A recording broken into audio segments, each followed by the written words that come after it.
Eu queria, senhor presidente, antes de falar dos assuntos, fazer dois registros. O primeiro é que eu sou jornalista há 40 anos. Né? Comecei no rádio, em 44 anos de rádio, depois migrei, continuei no rádio e no jornal. E quando fiz as denúncias contra o ex-governador Sérgio Cabral, as pessoas não levavam muito a sério, achando que era uma questão política. E não era política. Era uma questão de uso indevido do dinheiro público para enriquecimento ilícito. Só foram me dar ouvido quando eu consegui, através das minhas fontes, aquelas famosas fotos e gravações da farra dos guardanapos em Paris, que tomaram conta do noticiário. Daquele grupo todo que eu denunciei, eu gostaria de ler um documento aqui, rápido, né? Nós tivemos praticamente todos presos, né? Exceto um membro do Poder Judiciário do Rio de Janeiro. Só que à época, Vossa Excelência sabe como funcionam essas coisas, já haviam passado 14 anos que eu tinha saído do governo do Estado e me arrumaram um problema da Prefeitura de Campos para que eu fosse preso no mesmo dia de Sérgio Cabral, para que confundisse a cabeça das pessoas. Então, eu vou ler para Vossa Excelência aqui um documento que é uma promoção de arquivamento, porque como a denúncia foi minha ao Procurador-Geral da República, né, para que houvesse o arquivamento, eu teria que ser ouvido. Eu estou diante aqui de dois delegados. Né? Trata-se de notícia de fato e crime instaurada a partir de representação do ex-deputado federal Antony Garotinho. Ao longo de extenso procedimento, são listados uma miríade de crimes que teriam sido praticados pelo ex-governador Sérgio Cabral e a sua organização criminosa. Ao longo de quase 5 anos de sua existência, a Força Tarefa da Lava Jato do Rio de Janeiro propôs 30 ações penais em favor de Sérgio Cabral e sua, esse aqui eu queria frisar bem, organização criminosa, que é a segunda pergunta que eu vou fazer. Abrangendo os mais diversos crimes e áreas de atuação, desde as obras de reforma do Maracanã, a Operação Calicut, passando pelas fraudes da Secretaria de Saúde, Operação Fatura Exposta, Operação Ressonância e Operação SOS, até o desmantelamento do histórico esquema da caixinha da FETranspor, Operação Ponto Final. Após um trabalho que envolveu a cooperação de outros órgãos, como a Polícia Federal, o COAF, a Receita Federal, a Força Tarefa promoveu 55 operações, que resultaram em 806 buscas e apreensões, 70 prisões temporárias, 264 prisões preventivas, além da propositura de 104 denúncias, que somaram um total de 894 denunciados e 183 condenados em primeira instância. Várias dessas operações resultaram em acordos milionários, responsável pela devolução aos cofres públicos de 4 bilhões de reais. Eu devolvi aos cofres públicos 4 bilhões de reais. Além do requerimento de reparação de ações penais de 12 bilhões de reais e outros 12 requeridos em ações de improbidade. À vista do exposto, não vislumbrando mais qualquer utilidade do presente feito que tramita há 10 anos, determina o seu arquivamento. Antes, porém, intime-se o representante para que apresente recurso no prazo de 10 dias. Assinam aqui todos os procuradores da República, inclusive o chefe da Força-Tarefa, procurador Eduardo Elage, Fabiana Schneider, Marisa Varoto, Rodrigo Timóteo. Bom, o que sucedeu, o senhor deve saber. Hoje os procuradores foram punidos, o juiz que recuperou o dinheiro para o Estado foi afastado, e o Sérgio Cabral toma banho de piscina, fazendo gracinha e zombando da cara da população do Rio de Janeiro. E o denunciante, que fui eu, fui preso 4 vezes, entrava de manhã, saía de tarde. No total foram 29 dias. Então, quero deixar claro que eu queria saber, Vossa Excelência, eu tive uma conversa ontem bastante produtiva com o senador Alessandro Vieira, que foi o autor do requerimento que me chegou, para saber se eu falo aqui de organização criminosa que está dentro do governo todo do Rio de Janeiro, ou se eu falo de associação criminosa. São coisas diferentes, os senhores conhecem os tipos, né, penais, porque ontem eu ainda comentava com o senador Alessandro Vieira, eu falei, olha, a coisa é tão grave que eu não sei, pelos próximos dias, tem um desembargador federal envolvido, que eu acho que o Alexandre de Moraes falou isso ontem, ele é testemunha, ou vai afastá-lo da função, ou vai prendê-lo, porque ele vaza informações para o presidente da Alerj. Quando eu acordei hoje, o cara já estava preso, né? Então, assim, é uma situação, eu queria saber, eu preciso delimitar, porque o senhor falou 20 minutos. 20 minutos eu não falo nem da polícia, quanto mais do crime do Estado. Eu queria assim, saber, porque a situação ali é o seguinte, tem que escolher qual lugar que não tem corrupção. Eu até faço uma brincadeira, às vezes, de mau gosto até, que eu dou uma barra de ouro, que é o que eles costumam fazer lá, para quem me apontar um órgão do Estado do Rio de Janeiro que não tenha corrupção. Né? O senhor me permite, presidente? Não, eu queria... Para encaminhar, governador, a sua colaboração, é uma questão procedimental. O senhor tem de início os seus 20 minutos, como o presidente falou, mas não vai lhe faltar tempo. É evidente que o histórico de corrupção do Estado do Rio de Janeiro não caberia num dia inteiro de depoimento. Mas o nosso objetivo aqui principal é trazer para essa CPI, dar essa visão para a sociedade da radiografia atual.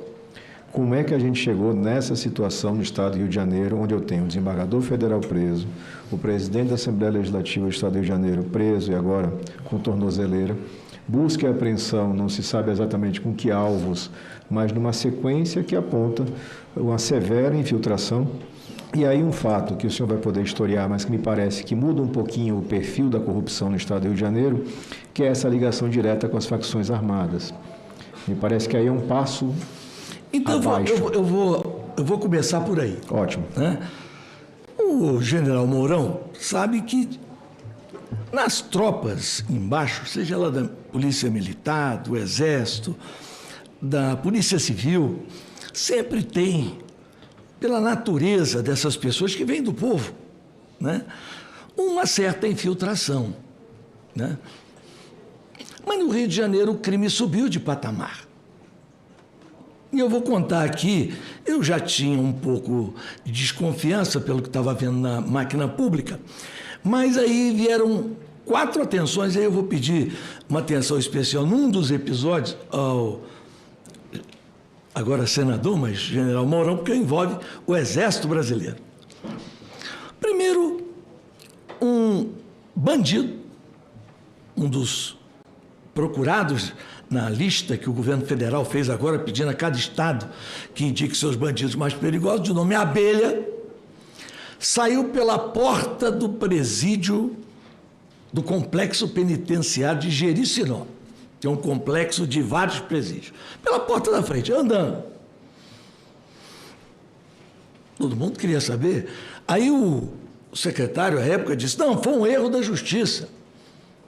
Eu verifiquei lá no sistema, e ele estava em liberdade, Aí a justiça, não, foi erro do...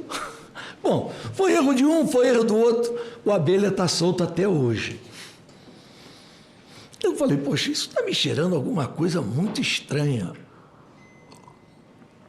Mas um fato não é suficiente para você levantar envolvimento de autoridades do nível de secretários, governadores, né, envolvidos com crime. Aí vem um segundo episódio, que até foi tirado da minha página e retratado pelo jornal O Globo numa ampla matéria.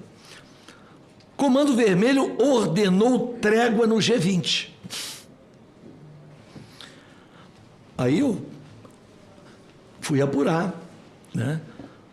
E, de fato, constatei que haviam vários prints para um acordo entre as facções, nesse caso não era só o Comando Vermelho, mas as facções não façam nada durante o G20, nem dentro, nem fora, que a gente vai dar uma regalia para vocês. Durante o mesmo período, foi permitido entrar com o celular, o Comando Vermelho ganhou um forninho daquele elétrico, tem um nome, air fry, né?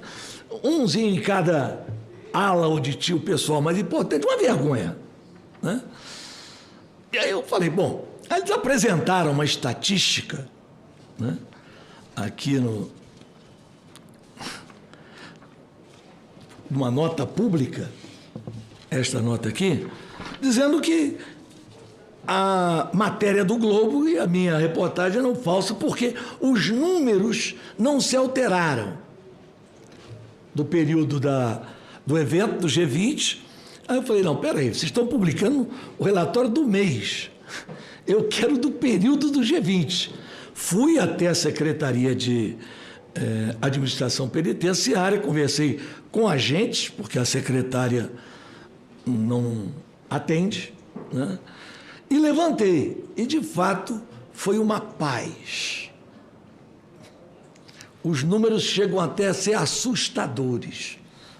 Oh, mas tá bem. Pode ser que tenha sido assim, uma coincidência, e para os bandidos também talvez seria bom não ter confusão nesse período. Mas aí veio um terceiro episódio também público. Todo mundo tomou conhecimento, envolveu até o marido de uma deputada federal. Tinha um congresso de medicina do Rio de Janeiro, e todos se hospedaram no hotel, entre o Recreio e a Barra. Os médicos desceram para fazer um lanche, tomar uma cervejinha. O congresso começaria no dia seguinte. Passam duas motos com bandidos criminosos na moto. Confundiram um dos médicos com o Taylor.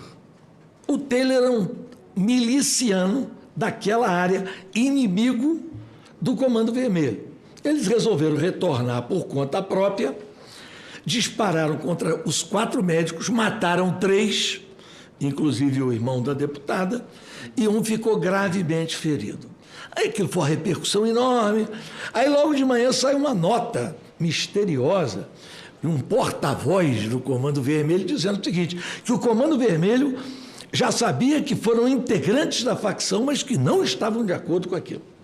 Os jornais publicando, vem cá, quem é que fala em nome do Comando Vermelho? Aí à tarde saiu outra nota, dizendo o seguinte, os criminosos já foram presos e serão julgados hoje à noite. Novamente, o porta-voz do Comando Vermelho. Mas vem cá, tem chefe de polícia nisso aqui, não tem ninguém que possa explicar como é que é essa situação.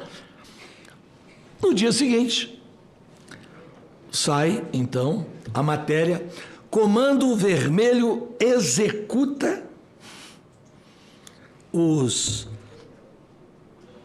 assassinos dos médicos.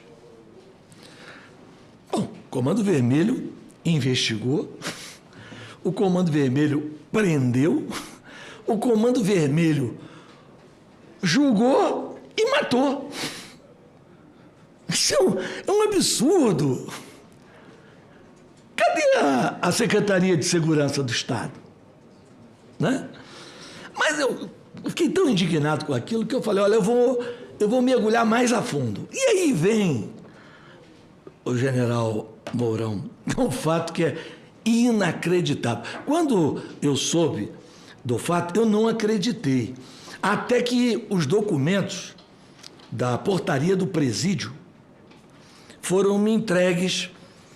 O senhor sabe que sumiram armas do quartel de Barueri. Deve saber, sumiram fuzis, né? Então, o Exército, através do seu serviço de inteligência, descobriu que essas armas estavam na Rocinha.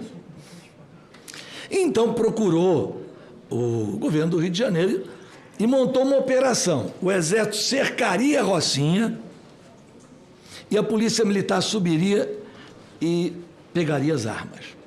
2 dias antes da operação, um membro do governo do Estado, de nome Leonardo Francisquim, que à época ocupava a subsecretaria de inteligência do sistema penitenciário, falando em nome do governo, se reuniu com os oficiais do Exército Brasileiro e disse, olha, eu acho que isso vai dar confusão. Vai dar certo, não. Não, mas temos que pegar a ordem do general, né? Do comandante militar do leste. Não, eu vou fazer uma proposta a vocês. Vocês vão até o presídio, vocês chegam lá, vão entrar lá, tudo direitinho. Você vai ser... Você usa o nome de Bruno, que é um agente, e você usa o nome de Lima, que é outro agente. E vocês vão passar, e aí vocês vão ser levados até onde está o chefe do Comando Vermelho, que ele vai mandar entregar as armas. Bom, só que na hora lá, alguém esqueceu de avisar que a portaria do presídio estava informatizada. Ou seja, eles eram agentes de outro presídio que estariam entrando lá. Quando o cara do Exército botou o dedo, o agente penitenciário, o policial penal, disse, não, você não é Bruno, não. E você também não é Lima, não. E aí veja o ridículo. Um policial penal, com todo respeito, dá voz de prisão a 2 oficiais do Exército Brasileiro. Aí, aquela confusão, chamaram o diretor das cadeias de Bangu, dos presídios de Bangu. Ele não sabia o que dizer. Não, isso é uma operação sigilosa do Exército Brasileiro com a Secretaria de Administração Penitenciária. E... Não, mas olha, o diretor do presídio, então, o chefe das cadeias, disse, ó, eu não tenho como... Quero saudar aqui meu amigo Magno Malta. Prazer em vê-lo recuperado, meu irmão. E chamam, então, o Francisquim, que tinha acordado. O Francisquim disse, olha, é o seguinte, você quer o quê? Não, eu vou lançar isso aqui no livro, que eu não vou segurar esse negócio aí, não. O policial penal lançou tudo do livro e ele acompanhou, o chefe da cadeia, a ida dos policiais, né, dos oficiais do Exército Brasileiro, até um chefe do Comando Vermelho preso. E ele disse, ó, não precisa ir na Rocinha, não. Amanhã vocês vão lá num lugar em Jacarepaguá chamado Gardênia. As armas vão estar dentro de um carro, né?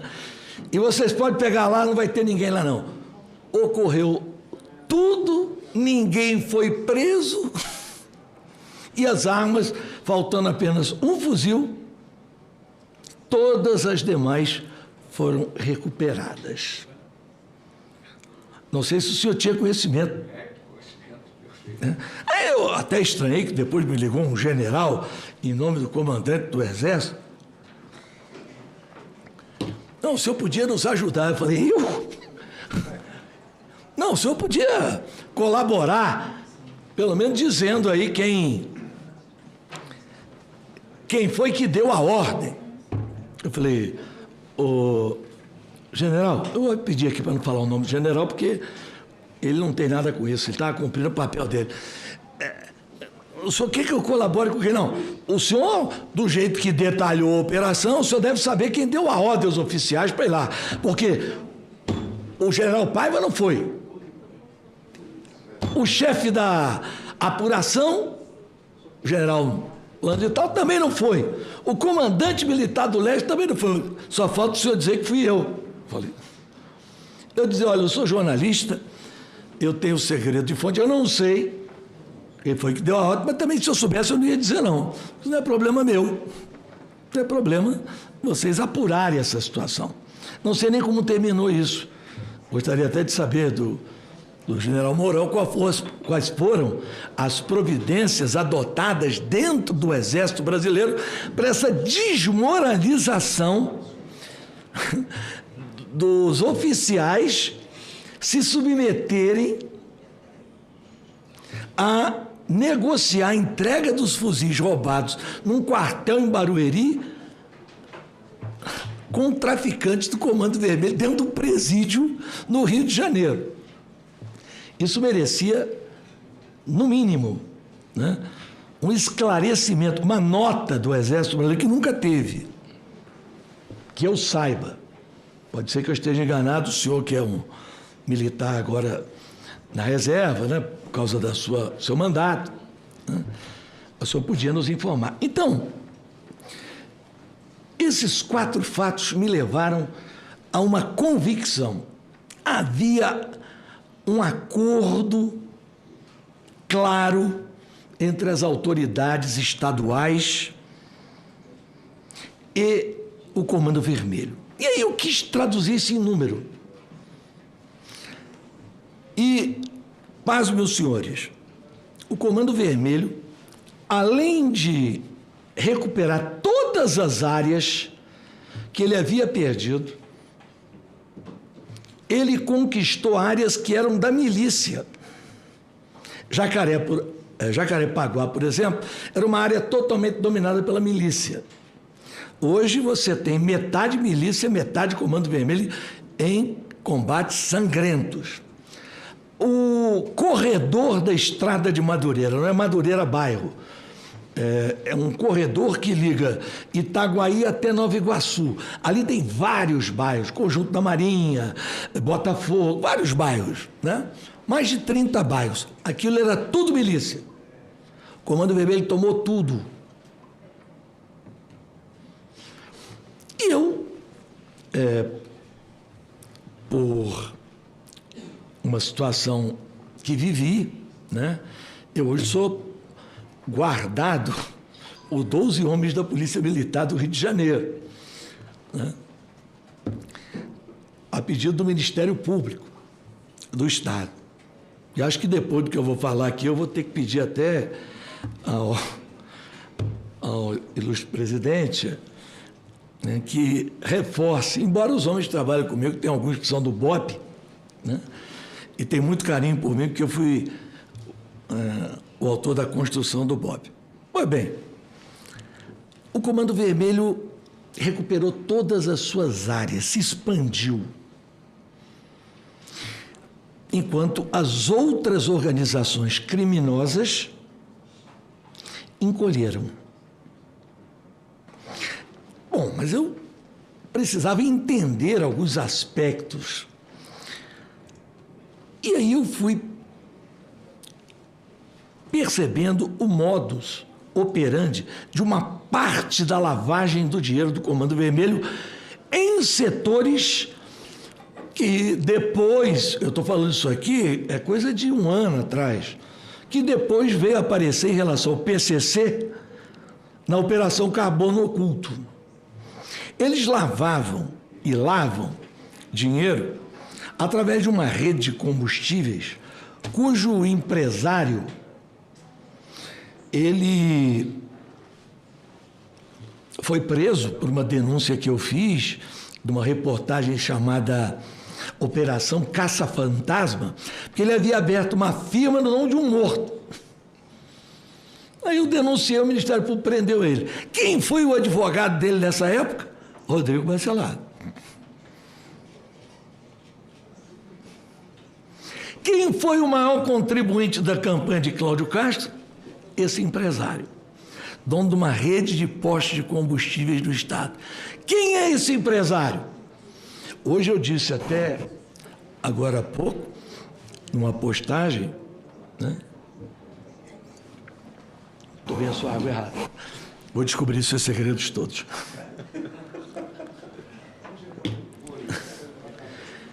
O nome desse empresário é Fernando Trabac. Você anote o nome dele aqui.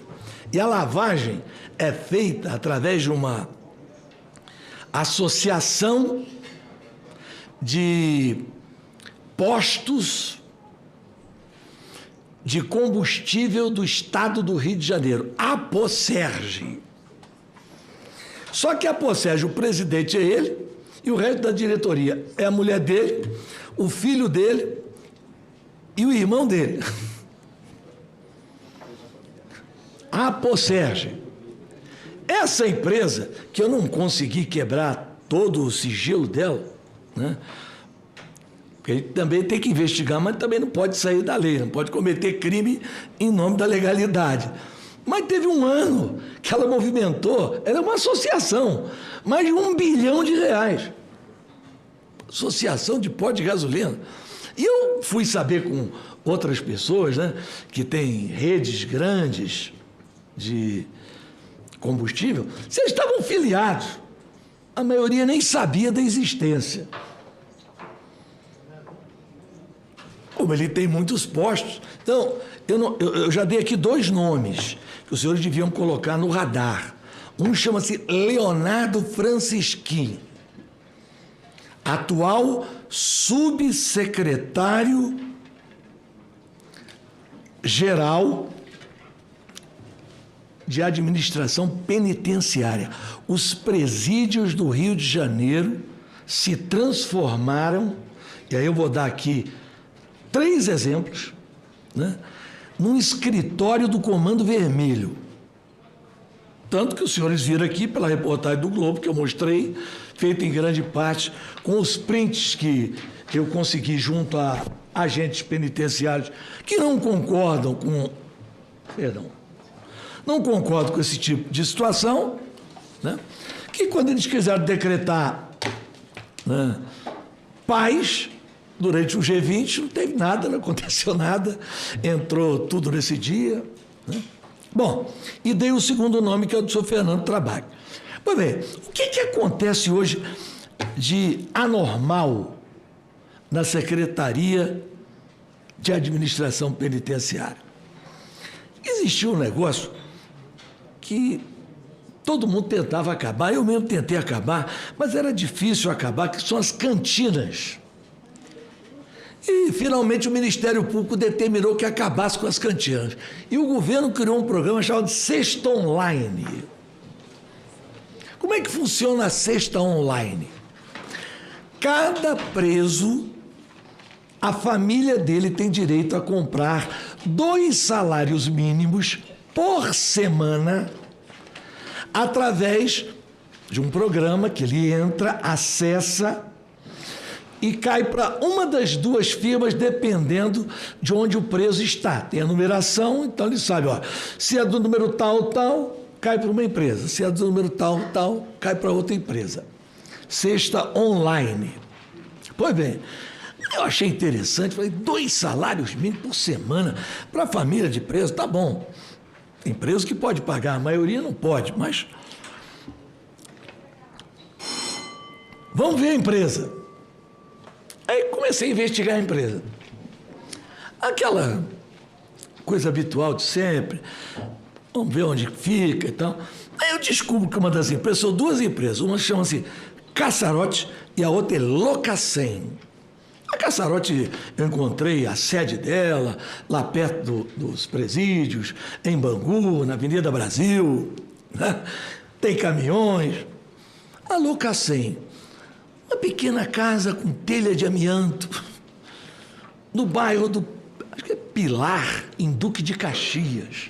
Eu até liguei para um colega meu, o Washington Reis, falei, escuta, você conhece esse bairro aí? Ele conhece até como governador, asfaltou umas ruas lá. Eu falei, tá bom. Você conhece essa empresa aí? Não. Não conhece a Locaceia? Deve ser uma empresa grande para fornecer alimentação para esses presos todos. Né? São 45 mil presos no sistema prisional do Rio. Ele diz, olha, eu não conheço não. Aí fui ver o galpão dela onde ficava. Fica no estacionamento de um supermercado, não existe não. Rapaz, não tem sede, não tem galpão. Vamos ver quem é o dono. Pegamos lá o dono, capital social alto da empresa. Descobrimos que o rapaz nem sabia o que era Locaceia. Eu trabalho com uma equipe pequenininha lá, né? Minhas colegas, para quem eu quero até mandar um abraço, a Aline, a Juliana e a Isa. Aí descobrimos que o rapaz recebia até Bolsa Família. Mas como o senhor é dono de uma empresa que fatura milhões? Pelo menos consta aqui que o senhor é o dono. Nada. Na verdade, nós fomos apurando, e chegamos, senhor presidente, à conclusão que os donos são o policial civil Fernando Hackman. Aliás, esse cidadão, na CPI do narcotráfico, foi denunciado pelo Magno Malta, que está aqui. Ele é um homem que fica de plantão dentro do palácio. Foi assim no governo Sérgio Cabral, foi assim no governo Witzel e é hoje. No meu período eu botei ele para fora de lá. Quando apareceu o nome dele na CPI, o Magno me avisou, eu botei ele para fora de lá. Ele é um dono. Porque o outro, segundo o rapaz afinou, era um tal de Abel. Não, é o Abel. Eu falei, mas como é que você sabe quem é esse Abel? Eu não sei. Eu fui procurar. É o secretário de governo, Rodrigo Abel. Na verdade, ele não é secretário de governo. O secretário de governo é o seu conterrâneo lá. Ele é, vamos dizer assim, chefe do gabinete ali. É uma pessoa da total confiança do governador. Hã? Enfim, 2 membros do governo, né?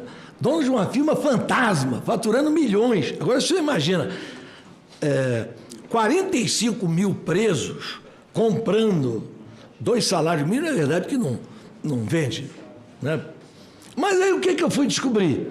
Que os presos, chefes de facção, eles pegavam autorização com o número, porque quando você vai fazer o pedido, você coloca o número. Com os presos mais pobres e comprava em nome deles. E as cantinas que antes não existiam, tinham acabado, começaram a existir dentro das celas e eles revendiam. Eu até peguei uns preços, só para comparar, que além de roubar a população, ainda roubam os presos. Que os preços que eles colocam dos produtos na tal da cesta online.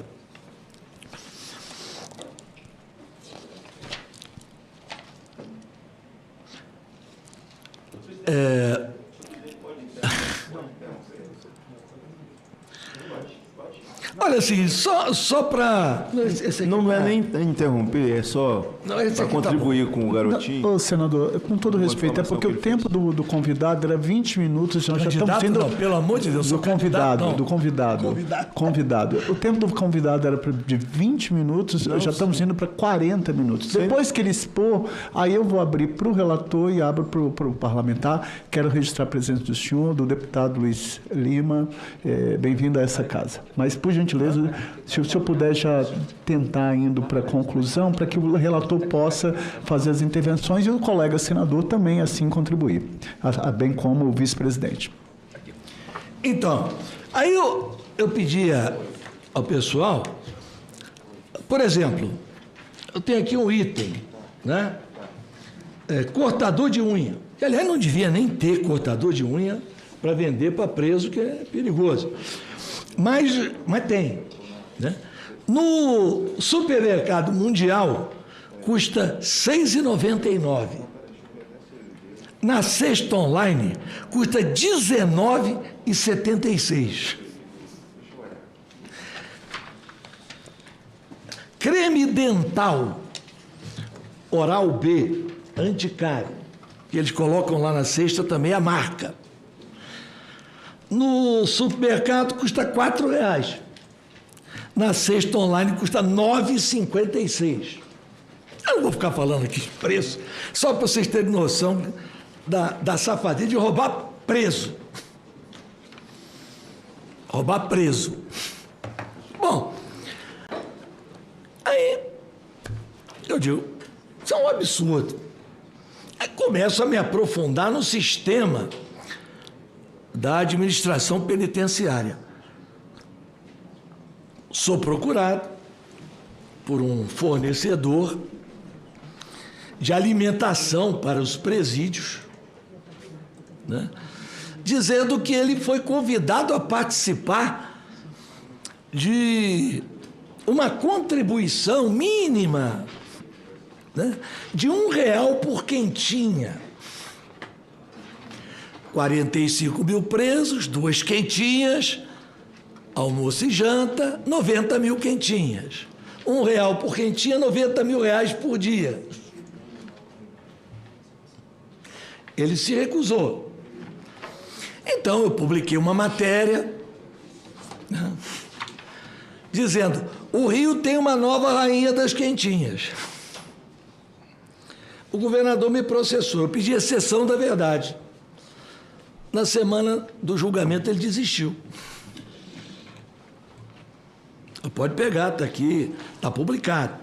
Ou seja, a Secretaria de Administração Penitenciária é fraude sob fraude, uma atrás da outra. Corrupção generalizada, onde participam o governador, o seu secretário, a secretária da área. Quer mudar de área? Então vamos. Vamos para a Secretaria de Educação, onde o senhor Rodrigo Bacelar indicou a subsecretária de Educação. A subsecretária de Educação tem um filho que é o operador do sistema. No final do ano, assim, entre o Natal e o Ano Novo do ano passado, eles iam comprar, por dispensa de licitação, 497 milhões em livros. Mas não é livro de estudo, não. Aquele livro de historinha, tá? De uma editora famosa. Aí eu chamei o repórter, um amigo meu, Gabriel, que trabalha numa grande emissora. Falei: Gabriel, isso aqui você tem que fazer antes deles comprarem. Ele deu a matéria, eles desistiram e compraram 74 milhões. E aí eu poderia citar na Secretaria de Educação centenas e centenas de irregularidades, um escândalo. Quem comanda a secretaria? Professora Roberta. Indicação, Rodrigo Bacelar. Quem opera a secretaria? Professora Joilza. Indicação, Rodrigo Bacelar. Quem opera todas as safadezas é o senhor Guilherme Abreu, filho da subsecretária. Senhor presidente, eu disse que eu daria nomes, porque é leviandade você chegar aqui e fazer uma acusação e não dizer quem é, né? Aí vamos... Eu ia chegar na parte principal agora, mas eu posso mais 10 minutos? A gente faz assim, o que eu entendo, o apreço regimental do nosso presidente, ele tem razão para a gente manter o método, mas a partir de agora a minha primeira pergunta é: o senhor pode continuar a apresentação? Posso. Aí nós chegamos na Secretaria de Fazenda. Secretaria de Fazenda, a equipe principal, o secretário, eu lamento, eu vou ter que citar o nome de todo mundo aqui, inclusive pessoas que é totalmente administrada por Ricardo Magro. Ricardo Magro. ele paga e muito bem. Agora, qual é a vergonha? Eu publiquei os vídeos de um jantar que ele promoveu em Nova York, até quiseram me... Vai, meu irmão. Ah, mas como é que você conseguiu esse vídeo? Não é problema meu. Né? Onde estavam presentes no jantar em Nova York? O governador, o secretário Rodrigo Abel, o secretário de Fazenda, o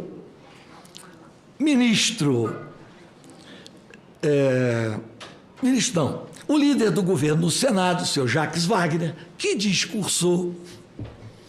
O então ministro Barroso, representando o Supremo Tribunal Federal, um jantar do maior sonegador de impostos do Brasil.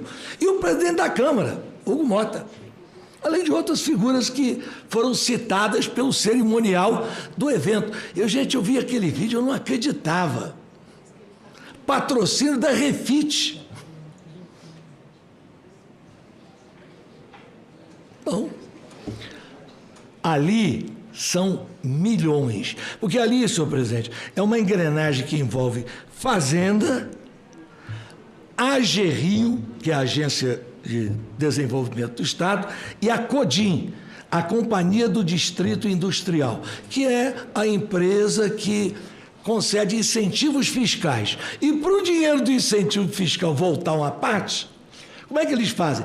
Contrataram um escritório de consultoria tributária que tira a nota e devolve o dinheiro. Tudo na cara de todo mundo. O senhor vai me perguntar, mas quando o Sérgio Cabral, o senhor veio aqui em Brasília, fez uma representação, tinha 2.000 páginas, mostrou todo mundo foi preso. Por que o senhor não fez agora a mesma coisa? Bom, eu estava até preparando, disse ao senhor ontem, mas quando eu vi que houve um atalho, onde o ministro Alexandre de Moraes usou o fato dele ser relator da DPF das favelas e, aproveitando daquele fato, prendeu, né, o presidente da Assembleia, que depois foi solto, e eu já tinha conhecimento, né, de tudo que aparecia como informações. O Rodrigo Bacelar, senhor presidente, e o governador, eles montaram 2 organizações criminosas. Uma na Assembleia Legislativa, o senhor vai ver, se essa investigação for a fundo, a lamentável situação. E vou dizer para o senhor, corrupção não tem partido. Tem gente de tudo quanto é partido envolvido. Tem uma lista de 47 deputados que recebem mesada. 47 deputados. Vai aparecer, está no telefone dele. Ele foi preso com 3 telefones, 2 eram telefones e 1 era uma agenda. E ele usava o telefone como agenda porque ele achava que nunca ia ser pego. Agora há pouco eu tive a notícia, vai sair ainda na imprensa, eu acabei de publicar na hora que eu estava entrando aqui, já encontraram uma conversa dele com o corregedor do Ministério Público Estadual do Rio de Janeiro. Então o senhor vai ver que esse negócio, se for para passar limpo, né, vai ser muito forte. Então, senhor presidente, assim, eu teria aqui dezenas de outras situações, né? Fico à sua disposição, se o senhor quiser tirar dúvida de qualquer coisa, se o nobre presidente quiser também perguntar. Eu agradeço pela colaboração inicial, governador Garotinho, e agradeço aqui pela concessão do nosso presidente. O senhor verbalizou que o Rio de Janeiro hoje, nessa esfera de interface entre o crime organizado e o poder público, teria 2 organizações criminosas, uma na LERJ e outra no governo. Definindo isso e tentando traçar uma espécie de organograma, na cabeça da organização criminosa da LERJ eu teria o deputado Bacelar. Isso. Na cabeça da organização criminosa do governo, quem seria? O governador. O próprio Castro. Abaixo deles, quais seriam os nomes mais relevantes dentro dessa estruturação de crime? Olha, na Assembleia tem a chamada Tropa do Bacelar, que são os deputados Paul Bel, Alan Lopes, e eu não me recordo, tem um terceiro, Amorim, que é Rodrigo Amorim, que é o presidente da CCJ. No governo, aí é geral, mas tem aquela turma que eles chamam lá de turma do charuto. Não sei por que esse apelido, não sei nem se o governador usa charuto, mas é o apelido da turma do charuto, que é o governador, é o seu conterrâneo, o senhor André Moura. Aliás, o senador, o senhor André Moura, o que ele vem aprontando no Rio de Janeiro é quase que um refúgio. Ele está fugindo de Sergipe, porque não é possível que o cara faça as situações que faz lá com tanta disfarçatez. Eu não sei se Vossa Excelência tem conhecimento, ele estava guardando um alto valor dentro de casa e aí o dinheiro sumiu. Aí ele deu parte como foi um assalto. O senhor conhece o delegado de polícia? O Contarato está até rindo. Ele é delegado de polícia. Na verdade, ele deu uma volta. Bom, a polícia... um banho. O termo policial é esse. Ele deu um banho. Mas eu não vou discordar do delegado de polícia. Continuando ali na turma do charuto. O Rodrigo Abel, o André Moura, o governador. Você me vê mais quem ali? O Fernando César, que é o cara que faz o jogo assim, mais sujo, né? Olha, é difícil. O secretariado, como é que o governador, ele não era uma pessoa experiente, ele era vereador de ser, e caiu ali de paraquedas, assumiu numa eleição, então ele terceirizou. Então, assim, entregou para o Rodrigo Bacelar para montar. Então, cada secretaria é um feudo.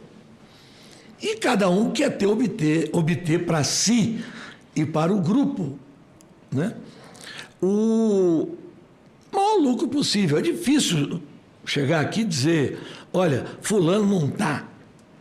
Entendeu? Mas, assim, quem tem o dever de zelar por isso é o governador, né? O senhor pode apontar, o senhor já fez isso na sua declaração inicial, mas falando da organização criminosa, nas suas palavras, a organização criminosa da Alerj, a captura do orçamento se daria por que vias? O senhor deu alguns exemplos, mas particularmente a turma que seria, nas suas palavras, comandada pelo deputado Bacelar, se apropriaria do orçamento de que formas? Não, olha, embora tenha emenda impositiva, não tem a proporção que tem aqui no governo federal. É muito pequena. A captura do dinheiro, não é do orçamento, é feita através da seguinte forma. O Rodrigo Bacelar arrecada, né? O senhor vai ver que vai aparecer na agenda 400 mil.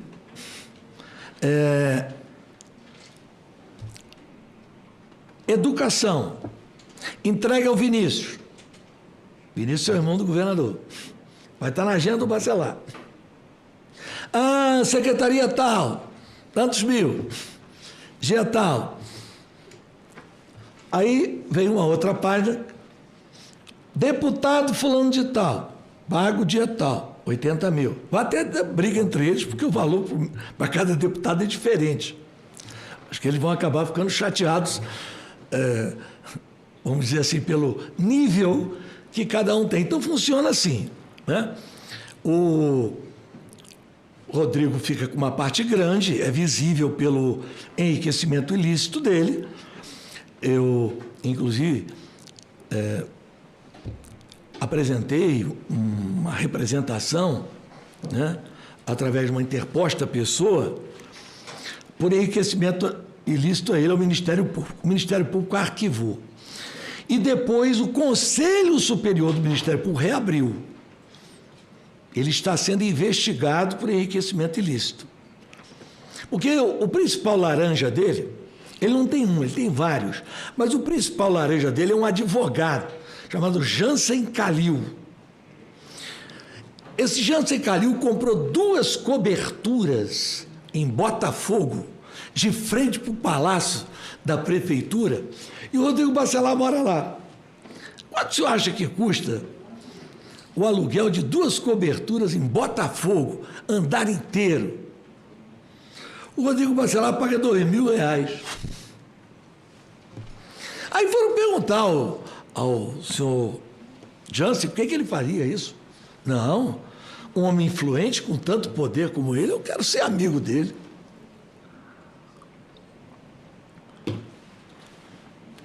O Rodrigo Bacelar, eu mostrei, fiz uma reportagem, tem 2 semanas, está construindo na minha cidade um clube privado, com quadra de tênis, com campo de futebol, com, enfim, L ponto. Eu comecei a desconfiar, né? Minha cidade lá, eu mandei o pessoal ir lá. Disseram, o deputado desce ali, está mandando fazer um L ponto para ele descer ali. Na cara de pau, o terreno custou 3,5 milhões. Se a Polícia Federal não achou mais dinheiro hoje, é porque não foi em uma das casas que não está no nome dele, está no nome do irmão dele, que é o outro grande laranja dele, que chama-se Nelson Bacelar, estou dando o nome. Comprou uma casa num condomínio em Campos chamado Granja Corrientes. Tá? Esse caso é interessantíssimo. O cidadão, ele trabalhava nas plataformas, um engenheiro holandês foi chamado para a matriz. Então tem que vender a casa às pressas. Vendeu e vendeu lá por 4 milhões. Aí, não satisfeito com isso, o irmão dele comprou o terreno do lado direito de um policial civil e do lado esquerdo do meu querido professor Luciano D'Angelo. Vendeu o terreno. E construiu uma fortaleza. A casa é um negócio impressionante. Não saiu na imprensa, porque ele controla lá a delegacia de polícia. Um rapaz procurando uma casa para alugar, passou em frente à casa lá, tomou tiro no carro. Achavam que estavam bisbilhotando, que era alguém ligado a mim, que estava filmando alguma coisa. Não, tomou tiro. Lá tem muito dinheiro guardado. Agora, eu estou falando aqui, eles vão tirar. Tem um lugar aqui que é onde tem mais, eu prefiro não dizer a Vossa Excelência aqui de público, porque senão eles vão lá e tiram.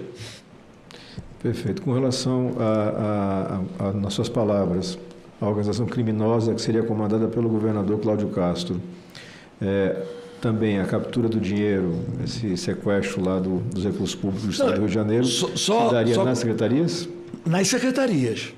Nas secretarias e em negócios, tipo diferimento. Olha, o cara é o maior devedor de imposto do Estado. Você ainda faz para ele incentivo para importar querosene e óleo diesel? Bom, o cara tem que ser punido. Então, assim, negócios tipo o Ricardo Magro e outras figuras, o Trabac, porque eles controlaram a agência de energia. Então, o cara quer botar gás no posto, tem que pagar 500 mil.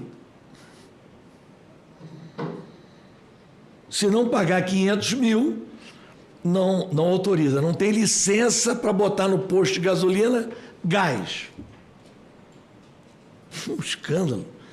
O relator, senador Alessandro, eu levei 2 anos investigando Sérgio Cabral. eu achava que não ia haver nada igual. Se bem que o Sérgio Cabral presta consultoria, o presidente da Alerj, o filho dele trabalha no gabinete do Bacelar. Mas não precisava chegar a esse ponto. Eles só não estão roubando mais do que o Cabral, porque na época do Cabral tinha Copa do Mundo, tinha Olimpíada, tinha muitas obras do PAC, que o governo federal colocou lá. Mas em proporção, é uma coisa impressionante. Se tiver uma investigação séria, vai faltar, já falta, né? O Rio de Janeiro hoje tem um déficit de 50% de cadeia. Não foi, nos últimos 7 anos, não foi construído um presídio. Um presídio. Uma casa de custódia. Mas vai faltar cadeia para a autoridade, porque a autoridade lá fica no Bangu 8. Vai faltar cadeia. O seu colega, perdão, o seu conterrâneo, não é seu colega, pela sua postura, o senhor não pode ser colega do André Moura. Está se falando desse escândalo aí do Banco Master. Eu fui o criador do Rio Previdência. Na época foi a forma que eu e Fernando Henrique, junto com Pedro Malan, encontramos de capitalizar o fundo, pegando valores de royalties futuros, trazendo a valor presente e transformando em títulos, que só podiam ser usados para pagar os aposentados. Pois bem, mudaram a lei e o título hoje pode ser usado para qualquer coisa. O Rio Previdência só com o Banco Master botou 930 milhões de reais depois de advertido pelo Tribunal de Contas que o banco estava em processo de falência. Mas não é só isso não. A SEDAI, que tem um outro fundo de previdência muito forte, botou 250. Vão perder o dinheiro todo. Porque foi naqueles títulos que não tem cobertura do Fundo Garantidor de Crédito. Vai quebrar o fundo? Vai atrasar o salário dos aposentados? Não vai, porque o fundo tem 9 bilhões. Né? Mas quem vai ser responsabilizado? Todo mundo sabe, até as paredes confessam, como diz aquela canção, né? Que quem indicou essa diretoria do Rio Previdência foi o Rueda junto com o André Moura. E o senhor tem informação de algum benefício recebido por eles pela aquisição dos títulos podres do Master? Olha, eu tenho, mas eu não quero falar aqui o valor, porque a pessoa que me informou, depois pode não querer confirmar, é diretor lá trabalha no fundo, né? Mas é um valor alto, acima de R$1 milhão por aplicação. Tá? O senhor Antônio Rueda e o senhor André Moura, Banco Master. Então, assim, além daquela corrupção cotidiana, da licitação fraudada, um negócio que a lei tem que mudar rapidamente, adesão de ata. Estão aderindo à ata com uma facilidade enorme. Seria uma coisa boa se não tivesse picareta no mundo. Mas do jeito que tem, não tem como. A adesão de ata no Rio é assim, uma atrás da outra. Então, se eu perguntar, qual a modalidade de corrupção que tem lá? Todas. Todas. É adesão de ata, é superfaturamento, é obra paga e não feita, é material que não foi entregue, é esquema com Trabaque no combustível, com Ricardo Magro na Refit, esquema no Master, esquema em tudo. Eu lamento, né, que ainda tem alguém no Estado que não veja isso. Eu acho até que muita gente vê, mas nós chegamos a um ponto de naturalização. Sim, é verdade. do crime que algumas pessoas... Não, todo mundo faz isso. Isso é ruim, porque as pessoas honestas, elas acabam sendo julgadas por esse tipo de bandido. Né? Aí, governador, entrando para o momento da... Porque a corrupção A corrupção avançou no Rio de Janeiro, a gente já entendeu nesse cenário, mas um dos pontos, e talvez o ponto fundamental para essa CPI, é o momento em que você tem a vinculação com o crime armado. Eu citei no início aqui os pontos ali. Sim. Do Comando Vermelho. De conexão entre o deputado Bacelar e as lideranças do Comando Vermelho. Não só do Bacelar, mas do sistema penitenciário. O Leonardo Francisquim. Sim. Essa conexão, ela tem uma derivação da conexão tradicional da política fluminense com o jogo do bicho ou é uma nova construção? Não. É uma nova construção? Não. O jogo do bicho, ele se profissionalizou e criou o escritório do crime, cujo elemento principal morreu em confronto, entre aspas, com a polícia, o capitão Adriano, que eu prendi quando fui secretário de Segurança. Era um policial valente, mas com pouquíssimo caráter, que não honrava a polícia. Então, o escritório do crime contrata, é contratado, né, pela contravenção. Assim, quer matar fulano? Por isso que eu tenho minhas dúvidas, sabe, Excelência, em relação à morte da Marielle, mas não é o caso aqui, eu não vou tocar no assunto, porque, para mim, né, a coisa não foi bem como tentaram colocar ali, não, mas em outra oportunidade. Eu estou procurando aqui, ser o mais objetivo possível. Espero que esteja sendo. Né? Eu sei que amanhã a parte da imprensa vai dizer, mas não falou, não tem prova. Tudo que eu estou falando aqui, eu tenho prova, eu estou dando o nome, eu estou dando os fatos, eu estou trazendo aqui reportagens que foram feitas, eu estou trazendo aqui, como no caso que o general Mourão disse que já sabia, né, a cópia do livro de entrada do presídio, onde foi registrado. Então, para amanhã não dizer assim, não, o garotinho foi lá e não falou nada. Eu estou falando tudo. Vossa Excelência pergunte tudo o que quiser, porque eu conheço, eu sofri na pele, assim, uma certa tentativa de destruição, né, da minha imagem, né, porque eu tinha atacado o sistema. O senhor sabe que quem vai contra o sistema, especialmente o sistema financeiro, né, nesse país não tem muito futuro. No tocante a essa parceria, a infiltração do Comando Vermelho, em particular o Comando Vermelho, com o governo do Estado, de que forma se deu essa expansão do CV, em contrapartida à redução da atuação de milícias e outras facções? E em que ponto você tem indicativos ou notícias de movimentação de tropa, definição de delegacia, titularidade de delegacia ou de comando de batalhão, vinculado diretamente a essa interseção entre Comando Vermelho e Poder Público? Então, o senhor deve ter lido, porque saiu em todos os jornais, a briga que havia no Rio de Janeiro para indicar chefe de polícia, tanto da civil quanto da militar. Bacelar chegou quase a romper com o governador se não indicasse o chefe da Polícia Civil do Rio de Janeiro. Ele chegou a indicar um delegado, que depois foi afastado. Os atuais chefes, né, me parecem que não estão seguindo a orientação dele. Eu quero ser aqui bem sincero, né? Mas funcionava dessa maneira.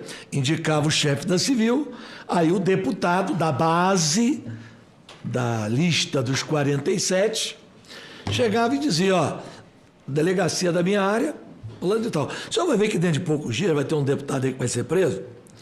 Ele botou dois, ainda quando era um outro comandante da polícia, botou dois policiais militares à disposição do gabinete dele, e ele faz segurança para o Peixão. Peixão é um criminoso terrível lá do Rio de Janeiro. Ele vai ser preso, não tenho a menor dúvida. Vai na próxima lista. Então, assim, esse envolvimento, eu queria até, se Vossa Excelência me permitir, tocar aqui num assunto que eu acho que é importante para essa comissão, mas eu acho que ele é mais importante para o Brasil, né? Porque a gente não chega a um lugar por acaso, né? Não, como é que eu fui parar no TH Joias? Eu lhe contei ontem. Um dia eu estava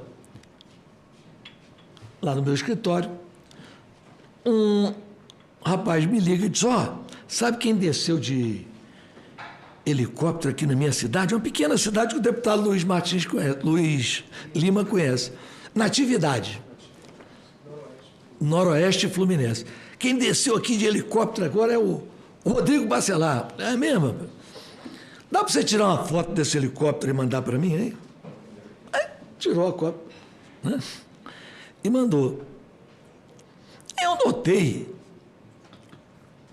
que, além do prefixo, haviam 2 letras grandes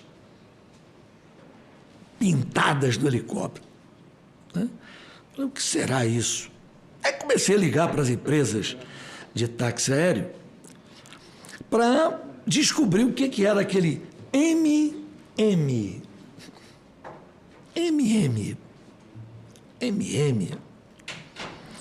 Quem será esse MM? Bom, descobri a empresa de táxi aéreo, onde o helicóptero estava. Aí eu perguntei, escuta, quem é esse helicóptero que o deputado está andando aí? Se mete nisso não, é complicado, esse cara é complicado, esse é o Barão do Ouro aí. Barão do Ouro?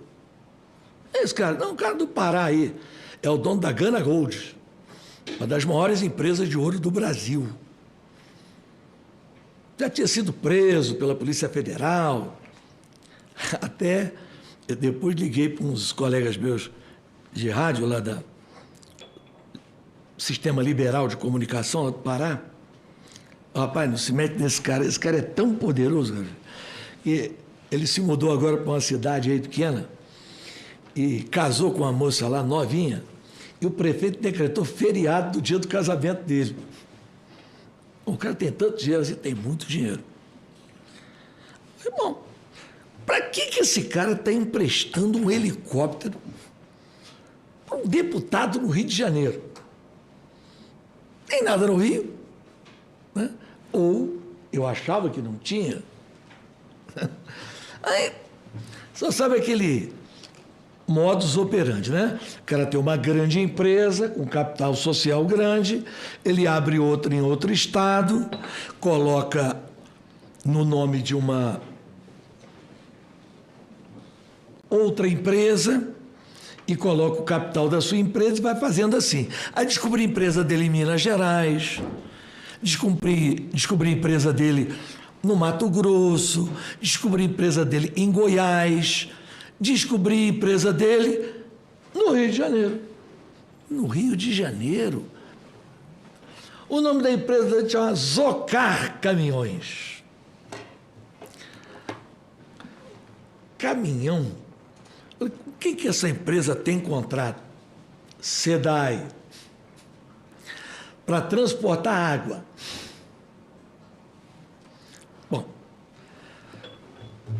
o Rio de Janeiro fazer transporte de água naquele volume que estava se dando, tinha fatura de 3 milhões, 4 milhões, 5 milhões, eu falei, rapaz, é complicado, né? Mas vamos ver, né? Pode ser que esse cara tenha tanto interesse assim, né? Mas não me conformei, não. Eu falei, eu acho que é muito pouco.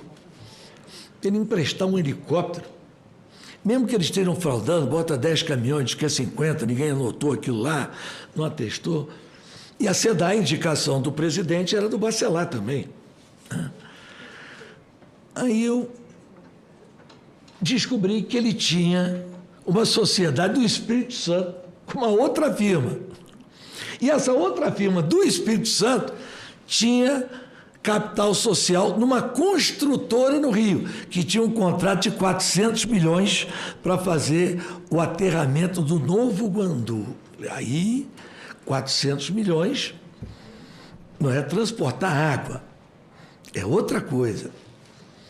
E aí fui me aprofundando.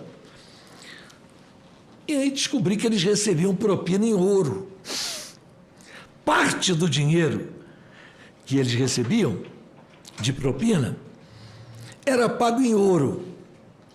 Eu até lamento que não esteja aqui um deputado do Rio de Janeiro, que eu lhe contei ontem, que estava aborrecido com o governador e foi lá pedir ajuda.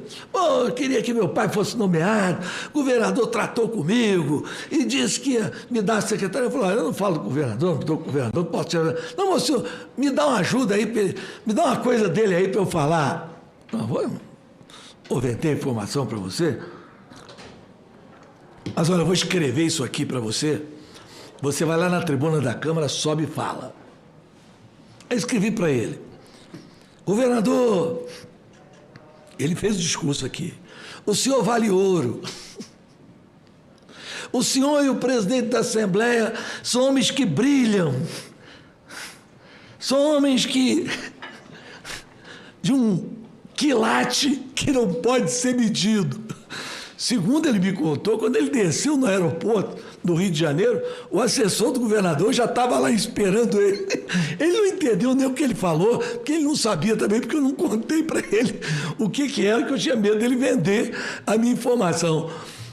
Nomeou o pai dele. Infelizmente veio a falecer depois, tal. Mas foi o secretário. Então, assim, aí eu falei, ouro, o que esse pessoal faz com tanto ouro? Eu disse, né? Eu não vou dar todos os detalhes aqui, né? Porque aí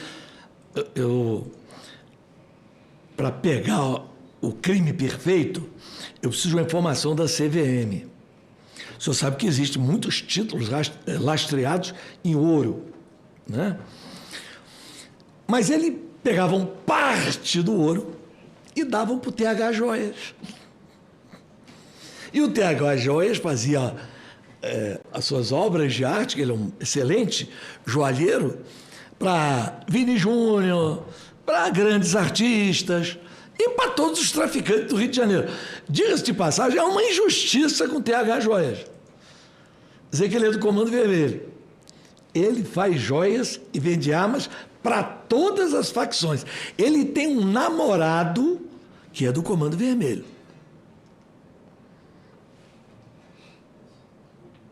Ele tem lá uma relação com o Comando Vermelho nesse nível.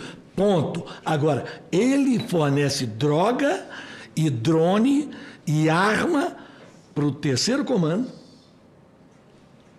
Milícia não sei, mas deve fornecer também. E para o Comando Vermelho em maior intensidade. Né? Mas ele não é um traficante do Comando Vermelho.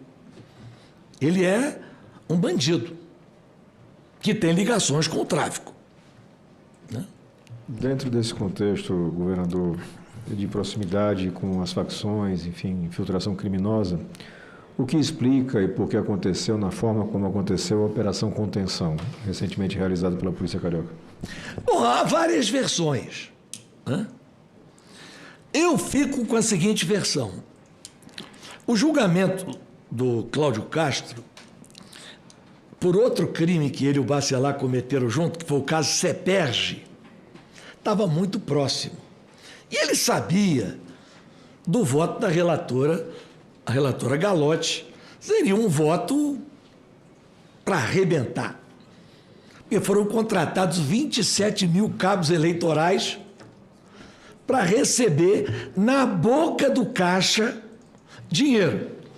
No Rio, onde ele tem uma ampla maioria, ele ganhou por 4-3 no TRE.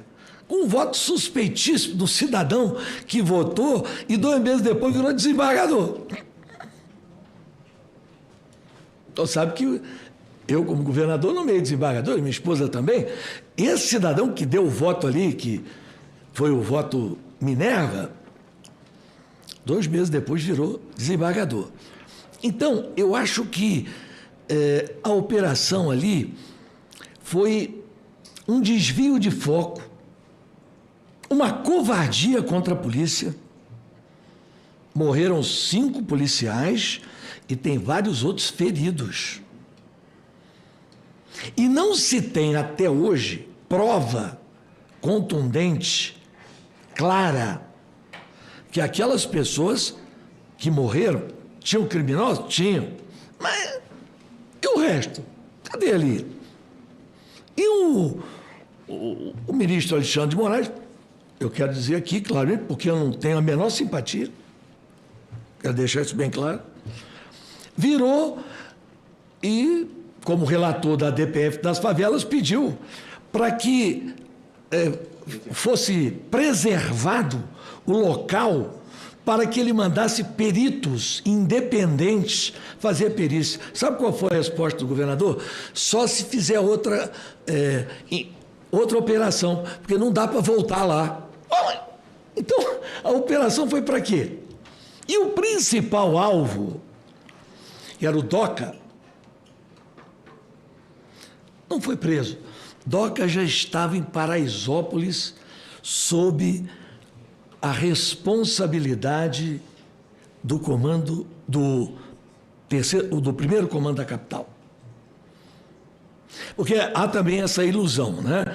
PCC e Comando Vermelho são totalmente diferentes. O PCC trabalha no atacado. O Comando Vermelho é varejo. Agora, o Comando Vermelho começou muito de forma incipiente aquela matéria aqui só para mim. Incipiente a entrar no atacado. Mas só para ter uma ideia da dimensão de uma coisa para outra,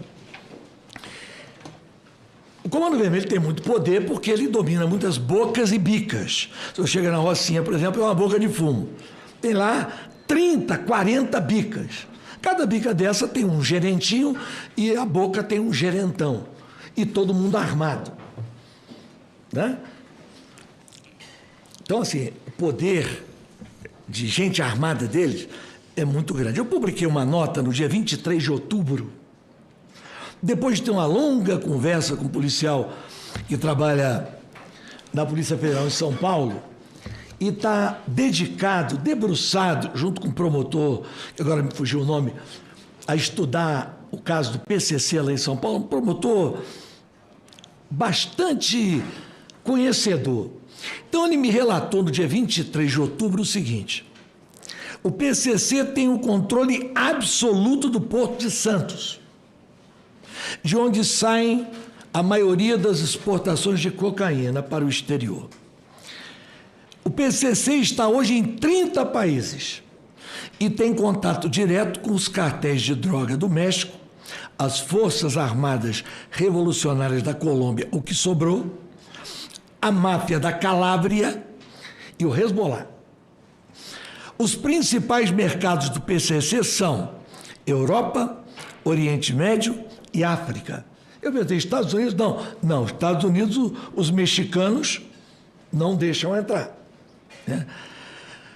O PCC tem hoje, segundo o SIS, a espécie de Sistema de Inteligência de Portugal, 1.000 membros em Portugal. 1.000. É dali que é distribuído para toda a Europa. O PCC não age da mesma maneira em todos os países. Em Trinidad e Tobago, ele troca cocaína por ouro. Em Gana, por diamante. E no leste europeu, por arma. O PCC financia cursos para membros das suas organizações, para se serem juízes, delegados da Polícia Federal, promotores de justiça, delegados da Polícia Civil e outros cargos estratégicos no Judiciário. Além da infiltração no setor de combustíveis, o PCC tem hoje uma ampla rede de motéis, ele calcula entre 150 a 200 motéis, mais de 1.500 farmácias, imóveis e controla 40% das bets legalizadas. E no setor público, eles estão entrando em construtoras para obras públicas e empresas de ônibus. Marcola e Fernandinho Beiramar, aparentemente, são chefes dessas facções. Porque eu me recuso a acreditar, tendo um pouquinho de inteligência, que um negócio desse tamanho, um camarada como Marcola pode até ter criado seu braço armado, mas isso fugiu ao controle. Isso hoje é uma grande empresa multinacional. Ficar achando que vai resolver esse problema dessa maneira é um equívoco. É um equívoco. Por fim, ele me falou outras coisas aqui e disse que, através de advogados, Fernandinho e quem manda hoje do Comando Vermelho ainda é Fernandinho Beiramar, eu digo nessa parte operacional, como quem manda é o Marcola. Essa parte operacional é a visível. Agora nós estamos entrando na parte invisível, né? Eles ficam com a menor parte do dinheiro. A grande parte do dinheiro vão para operadores. Como é que você pega uma fintech? Acho que o Marcola abriu uma fintech. Acho que o Marcola controla 1.500 farmácias, motéis. É claro que tem todo um sistema empresarial que se beneficia do crime. E que os governos são coniventes. Porque hoje, se eu quiser, através do equipamento que a Receita Federal tem, comprar um barbeador, pedir a nota fiscal, a Receita vai saber. E como é que isso tudo se movimenta? Bilhões dentro do país e ninguém sabe. Ou não queriam ver, ou não querem ver. Então, assim, para mim, senador Alessandro, há uma certa, ou houve até determinado momento, não sei, uma certa cumplicidade. É muita gente grande envolvida nisso. Seguramente. Governador, caminhando já para o encerramento da minha participação aqui, o senhor mencionou uma organização criminosa vinculada à LERJ, uma organização criminosa, obrigado, vinculada ao governo do Estado, a LERJ sob comando do deputado Bacelar, governo do Estado sob comando do governador Cláudio Castro. O senhor apontou aqui 3 ou 4 nomes em cada organização criminosa que seriam de maior relevância. Poderia até dar mais nomes aí, mas... O senhor apontou aqui fatos concretos que podem ser apurados, vinculações a escândalos já conhecidos, outros escândalos novos estão chegando, formas de lavar dinheiro.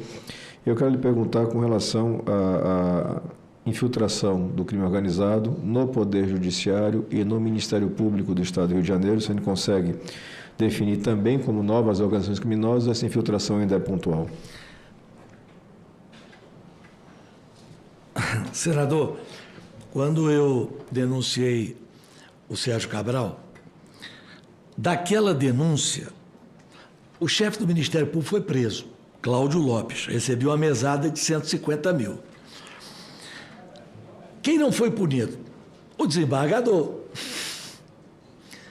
A minha denúncia era falsa? Não, minha denúncia, os peritos do CNJ, não, está totalmente embasado, tudo que ele falou aqui é verdade. Mas houve um apelo à ministra-presidente do CNJ, dizendo que ele era formado em Direito, não entendia de engenharia, que ele foi induzido a erro pelos engenheiros do tribunal. Puniram os engenheiros do tribunal. E o desembargador não foi punido. Agora, o que nós estamos vendo? Um desembargador federal preso hoje. O corregedor do Ministério Público Estadual, gravações que já estão em poder da Polícia Federal, de conversa dele informando a Bacelar. Então é total. Não vou dizer que os poderes, né? Mas assim, tem... Agora mesmo foi afastado um lá no Rio de Janeiro também, todo o plantão dele ele soltava traficantes. E o senhor deve saber quantos habeas corpus foram dados a traficantes durante o ano passado. O senhor sabe o número? Não tenho o número agora, mas o senhor pode informar a gente? 6.200. Só pela Justiça do Rio de Janeiro? Não! Supremo e STJ. As Cortes Superiores.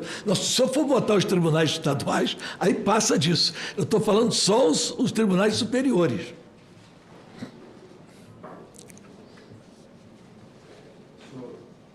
Senhor presidente, da minha parte eu estou satisfeito com a colaboração do governador, agradeço pela presença, pela coragem e fico aqui acompanhando para mais manifestações conforme o andamento. Muito obrigado, relator. Parabenizo Vossa Excelência pela forma como vem conduzindo, ao passo que quero também cumprimentar o convidado, o governador Antony Garotinho, pela sua exposição, pela forma didática. Eu vou ser bem direto e objetivo. O senhor foi governador do estado do Rio de Janeiro de 99 a 2002. Posteriormente, a esposa do senhor o sucedeu, de 2003 a 2007. Não, 2006. A 2006, desculpa. E o senhor foi secretário de Segurança Pública dela. 2003. Isso. Como secretário de Segurança Pública, eu sei que é uma função desafiadora, porque constitucionalmente, à luz da Constituição, se você pegar no artigo 144, que tem ali as atribuições das instituições de segurança pública, nós temos ali a competência da Polícia Estadual para, primeiro, prevenir, através da Polícia Militar, depois a Polícia Judiciária, no âmbito estadual, chefiada pela Polícia Civil, e naquelas infrações residuais, quando há interesse da União, ou de caráter internacional ou interestadual, a competência da Polícia Federal. O senhor como secretário, tanto como governador, depois a esposa do senhor como governadora, depois o senhor como secretário de Segurança Pública, tinha uma missão ali também, de alguma forma, na medida do que era possível, obviamente, coibir a atuação do Comando Vermelho, né? O que o senhor fez ou o que o senhor faria diferente para que não chegasse da forma como chegou hoje essa atuação? Senador Contarato, eu prendi Fernandinho Beiramar e prendi 87 líderes do Comando Vermelho. O Comando Vermelho abriu espaço para a existência da milícia. Porque eu prendi o Comando Vermelho todo. Eu prendi Marcelinho Niterói, Marcelo PQD e todos eles. Eu não vou ficar aqui nominando esses criminosos. Por quê? Quando eu assumi, o Estado estava totalmente desestruturado financeiramente e do ponto de vista da segurança. Nós tínhamos um secretário lá, que era um general, que dizia o seguinte: atira primeiro e pergunta depois, General Cerqueira. Eu disse: olha, acabou isso. Não vai ter mais gratificação faroeste e a minha política de segurança é prevenção, modernização do aparelho policial e repressão qualificada. Na prevenção, eu implantei 64 programas. Jovens pela Paz, Reservista da Paz, todos os programas voltados para um público específico. Jovens que eram autores e vítimas de crimes. Os maiores são jovens. Autores e vítimas de crimes. Reservista da Paz. O sujeito sobrava do alistamento militar, eu botava para ficar no batalhão da polícia da área, pagava um salário mínimo, dava uma bolsa e ele ficava ali. E os Jovens pela Paz tinha programa de cultura, música, enfim, todo tipo de atividade dentro da comunidade. O senhor pega um Mumuzinho, era Jovem pela Paz. O senhor pega vários artistas aí, populares, saíram desses programas que nós fizemos. Prevenção. Modernização do aparelho policial. BOP não tinha sede, eu que construí. O BOP vivia aquartelado no batalhão de choque. Eu construí a mais bonita sede de um quartel no Brasil. Era onde ia ser um hotel na Tavares Bastos, que tinha sido interditado. Eu construí lá a sede do BOPE, com estandes de tiro, com trilha, com tudo que o senhor puder imaginar para treinamento do BOPE. Eu posso dizer ao senhor, o BOPE pode ter defeito, mas é uma das melhores e mais eficientes polícias do Brasil. Eu criei a CORE, que é uma espécie de BOPE, só que da Polícia Civil, que é a Coordenadoria de Repressão, né, da Polícia Civil. A Polícia Civil e a Polícia Militar usavam revólver 38 em 98. Eu comprei as primeiras pistolas .40.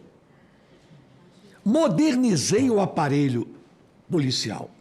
Eu comprei helicópteros para o GAM. GAM é Grupo Aéreo Marítimo. Por quê? Porque nós detectamos que grande parte das armas entravam pela Baía de Guanabara, como continuam entrando. Então era preciso fiscalizar, compramos helicóptero para a Polícia Militar e para a Polícia Civil. Nós criamos o GETAM. O que é o GETAM? Grupamento Especial Tático Móvel. No Rio tinha mania de ter bonde à noite. Aqueles bondes de bandido. Então eu criei o chamado Bonde do Bem. Eram 5 blazers, 5 homens em cada um, 25 homens armados com fuzis. Primeiro confronto que teve, acabou bonde no Rio. Voltou depois que eles acabaram com o GETAM. Eu criei o ISP, Instituto de Segurança Pública, porque os números eram fornecidos ao secretário de Segurança num pedaço de papel. Cada delegado anotava no papel e mandava para a secretaria. E botei para dirigir o ISP uma pessoa independente, uma socióloga, porque se botar policial, ele manipula. Porque eu passei, ao acabar com a gratificação faroeste, a gratificar pelo desempenho. Ou seja, a delegacia que diminuísse o roubo de automóveis, o furto de automóveis, o roubo de transeunte, fosse mais eficiente, toda a delegacia era premiada. Então, não era criar auto de resistência matando. Então, eu poderia falar aqui dezenas de... Tudo que tem na segurança pública, ainda hoje, foi criado por mim. Eu peguei o Rio com 10 sequestros por dia. Você não vê falar de sequestro mais no Rio de Janeiro há muito tempo. Porque eu mudei a divisão de sequestro, coloquei lá um delegado, ele me disse, vou ter que prender meus colegas. Eu digo, prenda. Os primeiros a ser presos foram 4 delegados, porque a divisão de sequestro sequestrava e pedia resgate. Então, só para concluir, ontem tive uma conversa com o senador Alessandro, pedi até a ele que fizesse um projeto nesse sentido, né? Porque há maneiras de combater a droga a curto prazo? Mas vai solucionar? Não. Pode melhorar? Pode. Mas não vai resolver da maneira como nós precisamos. 3 pesquisadores, pessoas que, além de pesquisadores, tinham um pouco de conhecimento de filosofia, fizeram para si uma pergunta. Por que cada vez mais pessoas no mundo inteiro estão usando mais droga? E ao não encontrar resposta, partiram para um projeto entre Harvard e Cambridge, 2 universidades muito importantes. Pegaram 500 garotos de 6 anos, botaram num grupo e botaram 500 garotos de 6 anos em outro grupo. Esse grupo aqui, a partir dos 6 anos, teve esporte de rendimento obrigatório. Obrigatório. Quando chegou nos 15 anos, 2% foram para a droga. O outro grupo que não teve esporte de rendimento obrigatório, 38% foi para as drogas. Por quê? O que o esporte de rendimento faz no organismo?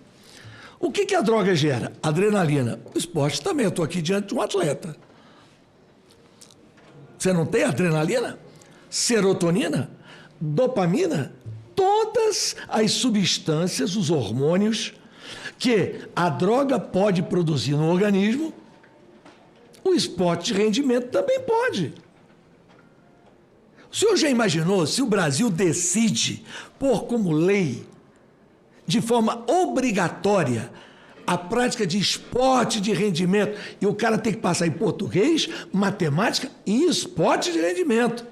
Nós viramos uma grande nação, vamos economizar dinheiro na saúde, vamos deixar de gastar um dinheirão comprando equipamento para droga, para combater droga, armamento, e vamos ter uma geração muito mais saudável.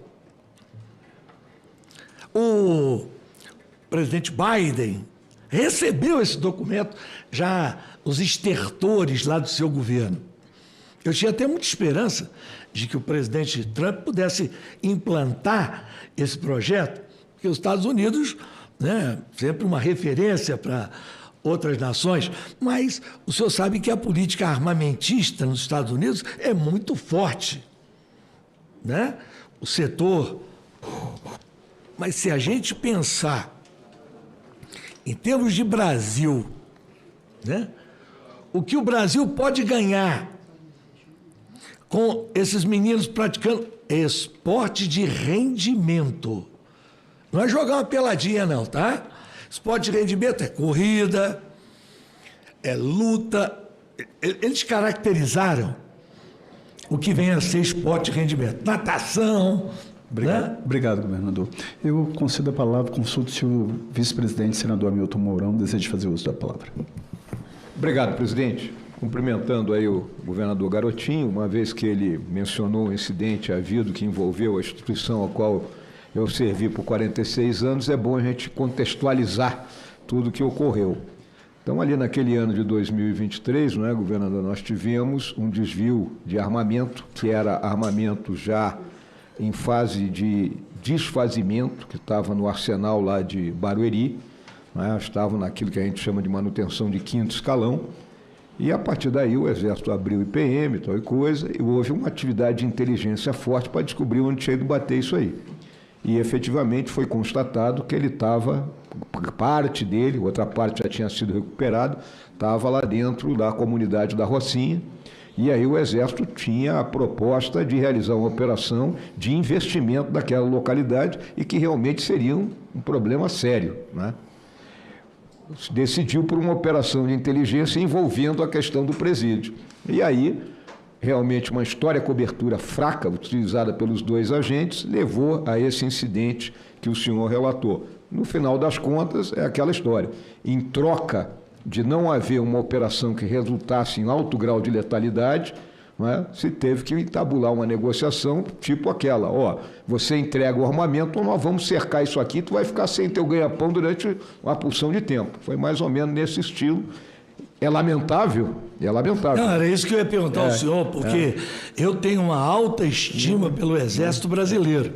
Não gostaria de ver o Exército Brasileiro negociando com o Comando Vermelho. Na realidade, o que ocorreu é exatamente isso aí, né? Evitar-se, né, algo que levaria a um grau de letalidade bem elevado, né? Todo mundo aqui conhece a comunidade da Rocinha e sabe o que seria aquilo ali, né, de tão complicado que era. Então, por que no Alemão, né, se decidiu fazer uma operação para prender o DOCA e morreram 100 e tantas pessoas e não fizeram na Rocinha? Porque eu até entendo, eu tenho uma matéria aqui, eu queria mostrar a Vossa Excelência, presta aqui um pouquinho, que é fruto de muito trabalho, muita pesquisa, não está aí sim, sobre o arsenal da Rocinha, você pode procurar que está aí. A Rocinha tem hoje, dentro dela, 1.500 fuzis. Né? E esses fuzis, essa matéria do jornal O Globo, baseada em informações, né, que eles obtiveram, olha, maior fortaleza do tráfico, a Rocinha é blindada por 1.500 fuzis. Ela é do mês de janeiro. Nós estamos em dezembro. Qual foi a atitude do governo do Estado? Nenhuma. Numa certa ocasião, o senhor ministro, um cidadão que hoje preside a ABIN, chamado Luiz Fernando Correia, eu era secretário de Segurança, e ele foi até lá propor uma intervenção, né, do governo federal, que ele colocaria a Polícia Federal, porque ele, na época, era diretor-geral da Polícia Federal, né, e mobilizaria as Forças Armadas. Eu já sabia que a proposta ia ser mais ou menos essa. Preparei para ele o seguinte: olha, o senhor sabe que o Rio de Janeiro tem o maior contingente de militares até hoje. Não, ainda tem. Se contar os aposentados, ainda tem. Não, e ativos também o número é grande. Sim, mas é enorme. Então eu disse para ele: olha, eu gostaria de fazer uma operação bacana com vocês. Eu preciso ocupar simultaneamente a Rocinha, a Maré, o Complexo do Alemão. Eu quero ocupar o Salgueiro, lá em São Gonçalo. Quero ocupar o Dendê, na Ilha do Governador. Quero ocupar em Senador Camará. Para isso eu preciso de 4.000 homens da Marinha, do Exército e da Aeronáutica. Ele disse: não, mas aí não dá. Mas você não quer acabar com o negócio? Mas vamos acabar. Porque o senhor sabe como foram as intervenções no Rio. A última do Braga Neto, para ser sincero, ainda foi a melhorzinha, porque deixou equipamentos, fez investimentos, mas as anteriores, o cara parava um tanque na Avenida Atlântica, apontava para a favela e gerava sensação de segurança. Isso não é combater crime. Aliás, as pessoas deviam parar de usar esse nome violência. O nome certo é criminalidade. O que as pessoas têm que combater é a criminalidade. Violência é uma sensação. Você pode até estar num lugar violento e não sentir. Você pode estar num lugar seguro e se sentir inseguro. Então, assim, eu acho lamentável essa situação do Exército, e faltou, eu acho isso que o senhor está fazendo aqui hoje, faltou ao general Paiva esclarecer, né, colocar publicamente essa situação. Mais alguma coisa? Mais uma pergunta aqui, presidente. Governador, a sua avaliação, a atuação do governo federal tem contribuído, sido neutra ou dificultado as ações dos estados no enfrentamento ao crime organizado? Que tipo de postura federal seria necessária para fortalecer e não limitar as iniciativas estaduais de segurança pública? Olha, eu começaria dizendo que há um grande equívoco em não caracterizar o Comando Vermelho e o primeiro comando da capital como organizações terroristas. Em qualquer lugar do mundo, o sujeito que anda no meio da rua com um fuzil, ele é abatido sem questionamento. Então, a primeira questão é a questão legislativa. Segundo, eu acho que precisa aumentar o efetivo da Polícia Federal. O efetivo da Polícia Federal é mínimo para o tamanho do Brasil. Segundo lugar, tem que investir em tecnologia. Como é que eu consegui, naquela época, sair do grampo e prender aqueles caras todos do Comando Vermelho? Antes de existir o Guardião, eu fui até Israel e comprei um aparelho chamado Bedim, que era usado pelos israelenses. Grampeamos todo mundo. Prendemos todo mundo. Então tem que investir em tecnologia. Vamos ser sinceros, 90% da cocaína que passa pelo Brasil fica 20%. O resto vai embora para os mercados. Elas vêm de onde?